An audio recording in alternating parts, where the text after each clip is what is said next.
Hey guys, it's aquaisyummy here, back with another installment of Aqua's Jungle Academy. It looks like you guys enjoyed my last episode and are fiending for more of my patent pending jungle techniques, so I'm here to give them to you. Before we hop in, the next episode of the Academy will be on closing out games.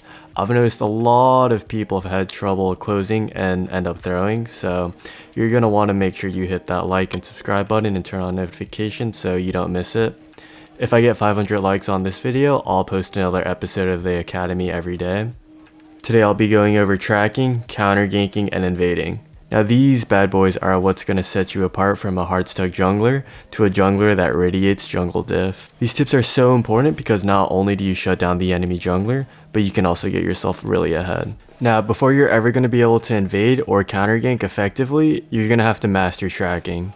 For some, this may seem like a foreign concept, but after I show you how easy it is, you'll be able to apply it to your own games. Tracking starts at the very beginning of the game. While you do your first buff, you're going to want to make sure you keep an eye on your minimap and watch to see if their top laner or bot laner shows up late to lane. Whichever side shows up late, that means the enemy jungler started that side.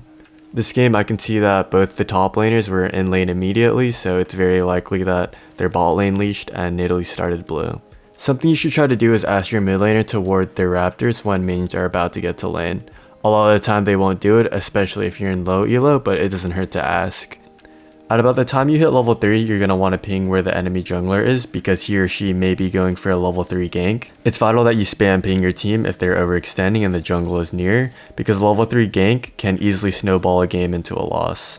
The enemy jungler will likely be on the opposite side of the map he started, and if you get the ward at raptors, you should be able to confirm that. Here the Nidalee gank top like expected, but I didn't ping it because the Camille warded, so I didn't think she would die to such an easy gank, especially with how slippery Camille is, but this just goes to show that you should still ping your laners so they won't die. If the enemy jungler doesn't end up going for a gank, he'll likely contest scuttle. With this information, you can either get the other crab or get prio like I explained in the last episode, and go for a favorable 2v2. This game, I knew the Kha'Zix started red, so he's likely going to contest top scuttle. I see that Silas already has mid prio, so there's no need to gank him. Then I just walk to crab, ready to contest it. I see him, and we just totally doo-doo on him because I have prio and he doesn't, and actually ends up dying to my mid laner. After the crab will be the first reset, and where will you be going? At the start of your first clear, and so will the enemy jungler. You're therefore going to want to warn either your top or bot that the jungler could be near, which will help them not die to ganks. Some games this won't really matter because they'll die anyways like dogs, but most games it should work. Oh, and also, tracking becomes more effective the higher rank up you go. This is because in low elo, most of the time the enemy jungler won't know what they're doing, so there's no way you can really figure out what they're doing. Anyway, the jungler is likely going to clear back down so you'll know where he'll end up, and you can also potentially know where he is throughout his clear. You'll want to constantly warn your teammate so they won't into a gank, or you can actually go counter gank them. That brings us to our next concept, counter ganking. Now this is another one of my secret arts. Counter ganks can just straight up win you games if you do them correctly. If you know the enemy jungler is likely to gank a lane, just go near the lane and sit in a bush and just wait for them. While you're doing that, you can actually gank the lane that you're trying to counter gank if the other laner steps up too far. And other times you can just do reactive counter ganks. Some champions it's easier to react, such as Hecarim who goes Mach 2, and Kayn who's a wannabe Janie Phantom. But reactive ganks on all champions are most of the time pretty strong. If you know that your 2v2 is weaker than theirs, then you'll actually not want to counter gank and just ping your laner back and do something else. An example of this is like Rengar Renekton versus Vladimir Lilia. You get completely dumpstered. This can also happen sometimes if your laner has died a couple of times and their laner is much more ahead. You don't have to do counter ganks every game, it's more of a if you see the opportunity then you probably should. Now last but certainly not least, we have invading. Now if you invade correctly, you can pretty much win the game off of it as well. If you don't do it correctly, then you'll just get collapsed on by the enemy team and ints. Whenever you decide to invade, you're going to want to have at least prio in one lane unless you're stupid fed and can handle yourself. You should ping that you want to invade, then sweep before you start entering the jungle. On most champs, you're going to want to have sweeper at the latest on your first back. Some of the most popular invade spots are the red and blue buffs because you can see when they're going to spawn. You're going to want to get there a couple of seconds before they spawn and either take the buff or just wait for the enemy jungler to come and kill him while he takes the buff. I typically wait like 5 seconds to see if they're there. If they're not, I just take the buff because ain't nobody got time for that.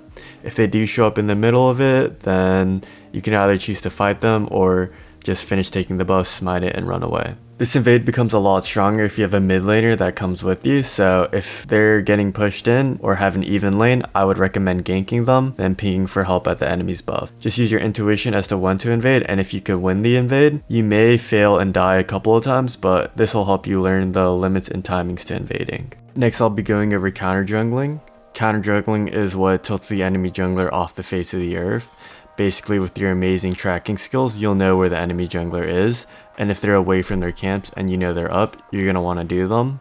So say you see the jungler ganking bot and you know that their camps on the top side are up, you can either go counter bot if you're close, but if you're top side, you can just take their camps and then gank top or mid. Another great time to take camps is when you or your team manages to kill the jungler and you know his camps are up. By taking the jungler's camp, you're punishing him for bad play and setting him behind. Oftentimes, if you take all his top or bot camps, they may rush for a gank because they have nothing else to do, so you're going to want to warn your teammates. It's important to not get greedy when counter jungling and to sleep so you're not on a ward, as it can be really easy to int. Anyways, I think that wraps up this episode. There was a lot of content in this one, so if you guys have any questions, once again, don't be shy, drop them down below. I also just started a Discord server, link will be down below, so come join us. You can ask any questions you like or just hang out. I'm aquaisyummy, and I'll see you guys next time.